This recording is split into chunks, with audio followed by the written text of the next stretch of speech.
This is problem number 2 on the practice problems for test number 1. Find each of the following integrals, show your work. For exactly one of these, you may use the table of integrals from the back of your book. A, integral of sine of 2x plus x cubed minus 1 dx. Okay, if this were just sine of x, then that's one of the very few integrals that we actually know how to do exactly, but it's not. So it feels to me like we're doing a u substitution. U is the stuff in the parentheses. I'm going to write out all the details here, but I'm going to do them kind of quick. We take our derivative of 2x and we get 2. And then what we're going to do is multiply both sides by our dx, treating this like a fraction. And then start to kind of substitute into our original integral. So I'm going to just copy this part over here. Integral sine of 2x dx is equal to integral sine of, instead of 2x, what can we put? Well, we called 2x u. So we're going to put that. And then I'm going to underline, or I'll just underline the part that's missing. I'm missing a dx. It needs to go right here, which means what I need to do is solve this equation down here for dx. So we do that by by dividing both sides by 2. And we get du over 2 is dx. So that gets to go right back up here. Instead of dx, we put du over 2. And now we have an integral we can do. That over 2 comes outside the integral as a half. The integral of sine, is it cosine or is it negative cosine? Be really careful. It's negative cosine. There should be a plus c, but we're going to put that at the end anyway. So we get negative 1/2 cosine of, and then we don't put u, we go back to 2x. So that right there takes care of the sine of 2x part of the integral. So let's just go ahead and do the rest of them and get our final answer. So negative 1/2 cosine of 2x. Okay, then we're integrating x cubed. That's our power rule. Add 1 to the power, divide by the new power.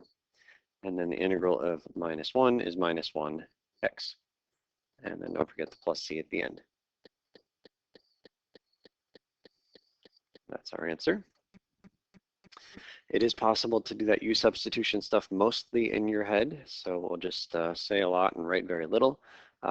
You can, in your mind, or well, I guess you probably should write down the u equals 2x, but then you can say, okay, the derivative is going to be 2, so I'm going to need to have a 2 right in there, but I can't have a 2 right there without automatically having a 1/2 as well.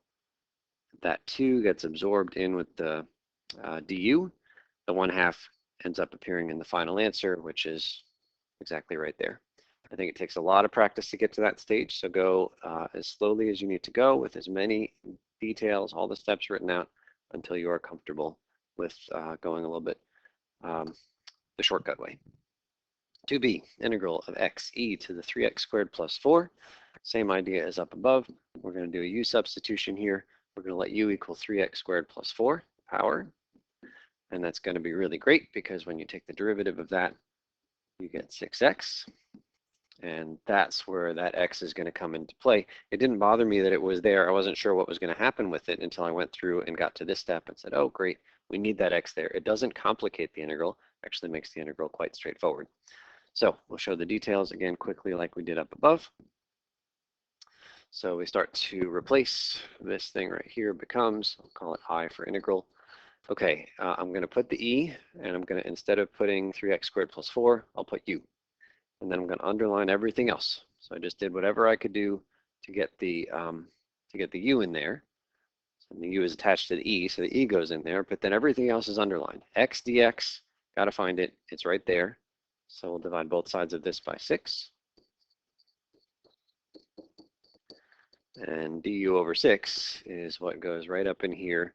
I'm going to leave a blank space there, but just to show you where the pieces are coming from, this whole thing in purple, the 2 pieces, become just du over 6. And now we have an integral we can do.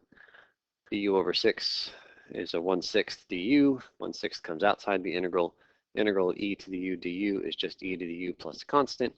And then finally go back to, instead of u, we'll go back to the x's. Again, it is possible with a lot of practice to do much of this in your head. You write down the u substitution. In your mind, you say, okay, the derivative of that is going to be 6x. I need to have a 6 there, so I'm going to have a 1/6 in the front. And that 1/6 is exactly what pops up right there. 2c, xe to the 3x plus 4 dx. Well, this looks quite familiar. Let's see, is this not the same as what we just did?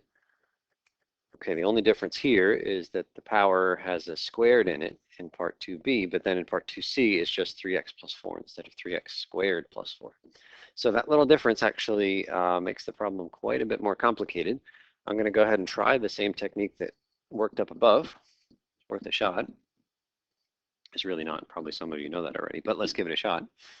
Derivative here is 3, so we'll multiply both sides by dx, and we get 3 dx. Super. Starting to substitute, this equals integral e to the u. Underline what's not been replaced yet, x and dx. I need to find x dx here, and I can't. That's quite unfortunate. So you're not allowed to, say, multiply both sides by x. I mean, I guess you are, but it doesn't help us at all because if we did that, the integral that I'm writing up here in black is going to have x's and u's in it, and they just don't go together. So the only thing you're allowed to do as you try to solve for the underlined purple thing is multiply or divide both sides of that equation by a constant. And there isn't a constant in the world that's going to get us x dx out of that circled equation. So substitution just doesn't work on this problem.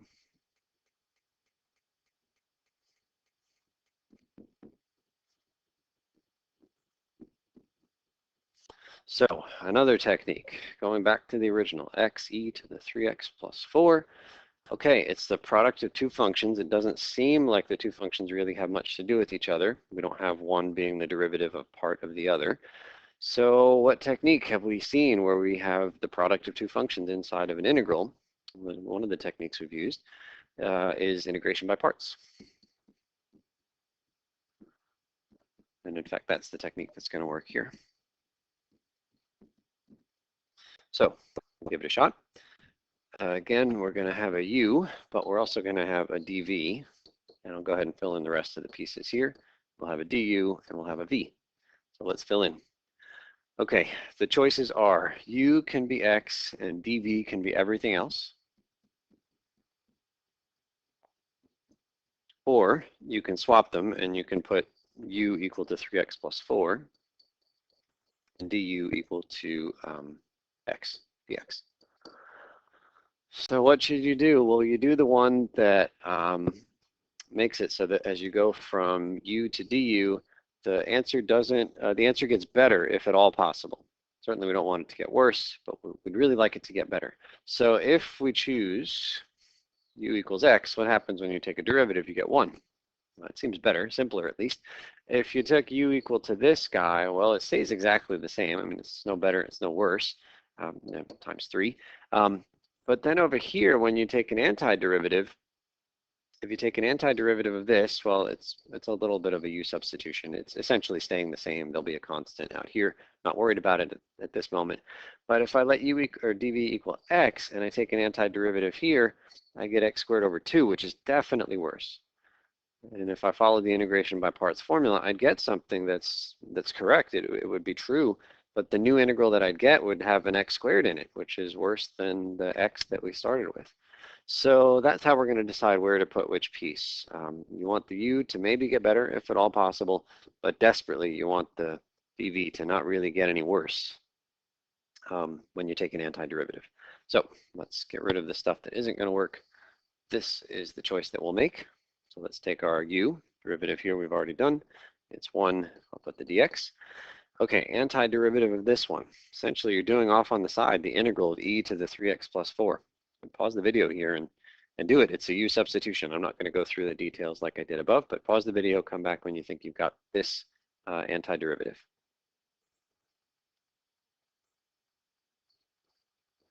Okay, if you're back, hopefully you did it. You got e to the 3x plus 4 times 1/3. So now it's time to use our integration by parts formula. So here's what it says. Integral of u dv is equal to uv minus the integral of v du. So it's just a matter of knowing the formula and then putting the pieces in the right spots. So here we go. U times v. So that's just going straight across here. Diagonally, I should say. U times v. X times 1/3 e to the 3x plus 4.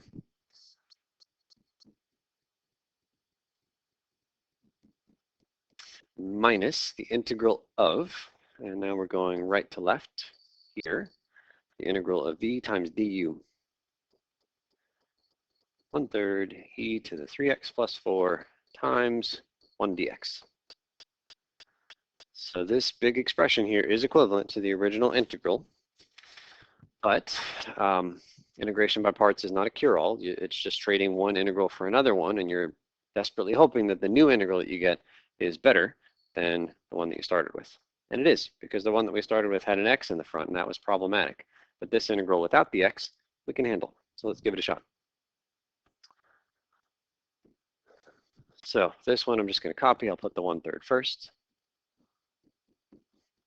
Minus. That 1/3 can come out in the front, and then you have the integral of e to the 3x plus 4. Well, you've actually done that one already, maybe. It's the same u substitution you did before. You're going to get the same answer you did before. The answer we got before for this integral was e to the 3x plus 4 with a 1/3 coming in the front.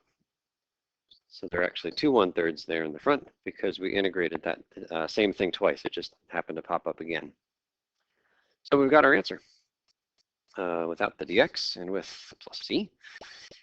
So we'll just put 1/3 x e to the 3x plus 4 minus 1/9 e to the 3x plus 4 plus c. And if you're so inclined, you can factor out the 1/3, and you can also factor out e to the 3x plus 4. I'm going to leave it just like this and move on to part D.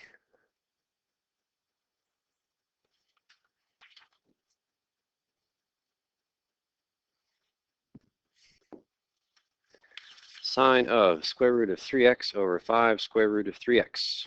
Okay, this one looks way worse. It's got a fraction. I'm going to start off the way I start with most integrals, and that's to try u substitution. So if I see sine of stuff, I invariably let u equal the stuff. So we're starting there, letting u equal the square root of 3x because it's inside of the sine function. Not because it happens there's a square root of 3x in the bottom, and frankly at this moment I don't really know why there's a radical 3x in the bottom.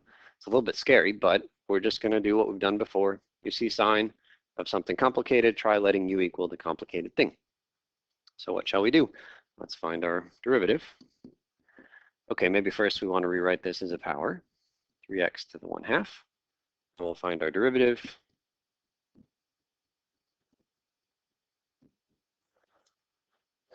Okay, so this guy right here, we're just going to rewrite a tiny bit. You know what, let's leave it just as it is. All I'm going to do is erase this dx and multiply it to the other side. So I'll just stick it over here.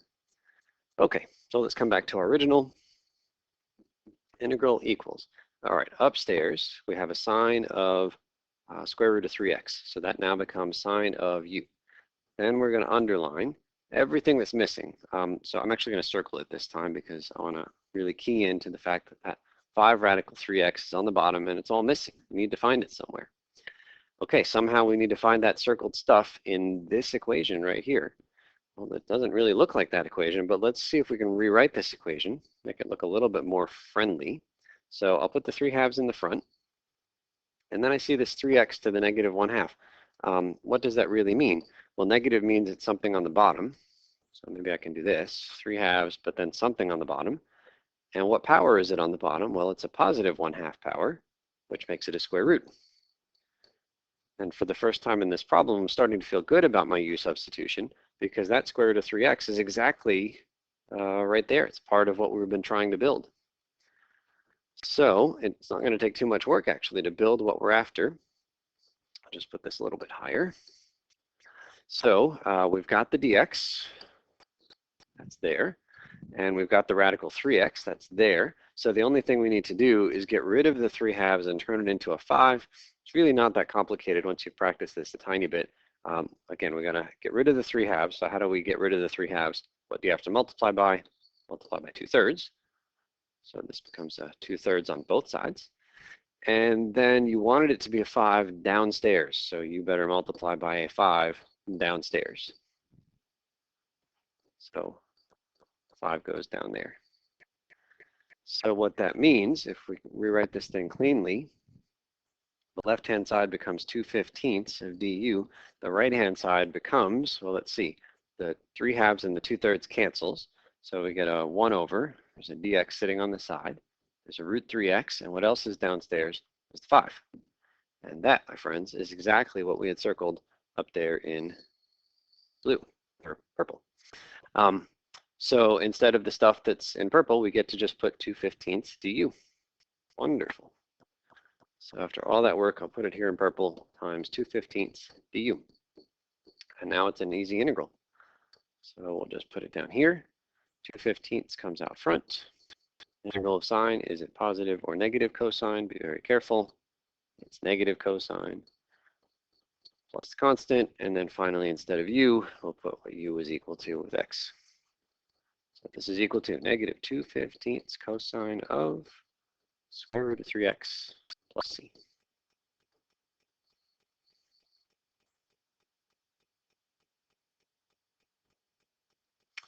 Okay, finally part 2e. Integral of 5x minus 7 over x squared plus 9 dx. Okay, this is the last part of this problem, and way back when, in the directions when we read them, it said that we can use the table of integrals for one of these integrals. Haven't used it so far, so I'm guessing it's this one. This one is quite complicated. It's a linear thing on the top and a quadratic thing on the bottom. So we're going to use the table for this. And just to give a preview of coming attractions, in the next few weeks, we're actually going to be able to integrate this thing without using a table. We'll have a couple new techniques that we're going to refer to, but for right now, we're just going to use the table. So pause the video here, go look in the table if you haven't yet done so, try to find a formula that looks like this integral right here, and then come back.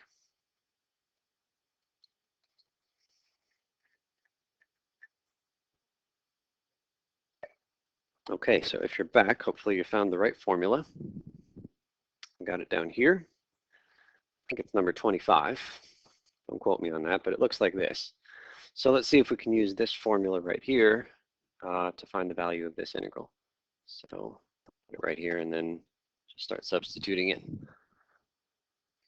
So we're going to use this one. I think it's 25.